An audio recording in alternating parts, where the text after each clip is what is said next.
How can you apply this fire hydrant of truth you're going to encounter in the book of Revelation? Well, let me show you. Because I encountered that. I thought, I'm only on verse 8 and I have 10 pages of stuff, and I don't want to merely be a hearer, but I want to be a doer. So how are you a doer? Well, look. God offers to us, in fact, I'll illustrate this. He is omniscient, omnipotent, all-loving, and omnipresent. That's a truth. How did I get to that? Well, Jesus said, I am the Alpha and the Omega, the Almighty. He said, I am the embodiment of the attributes of God the Father. I'm the exact representation. Theologians have said he is omnipotent, omniscient, omnipresent, and all those other things. Okay? Now we're going to systematic theology.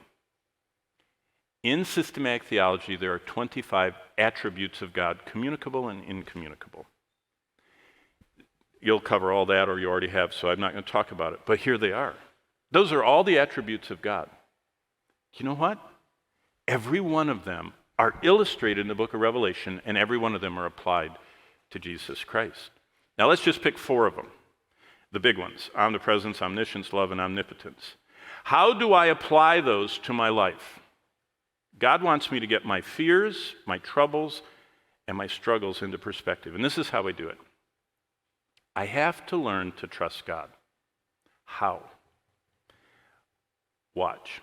When I get financial hits, car accidents, tragically lose someone I loved, people even get sick, what do? Well, the Bible says we're supposed to trust God, which means nothing accidentally happens in my life. What does that mean? Well, I'm surrounded. God is good, so the roof overhead means nothing's getting into where I am without going through this good God. And the walls are, God knows what's coming. It's kind of like he's at the command center, and because he's omniscient, nothing gets by him. And he is so powerful, he's better than the Iron Dome or, any other, protective shield. Plus, he's right with me, so I'm never alone. So do you know what that means?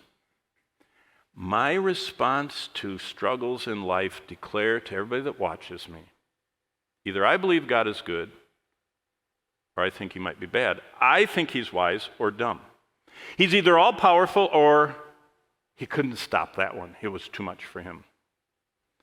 He's either everywhere present or he's absent.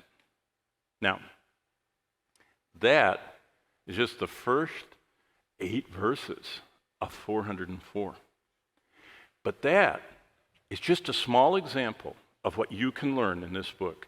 It's what God wants us to know, but not just more facts, so I can be, the walking trivia expert, but so that I live in such a way that people look at me and, like that person cutting my hair, you know God?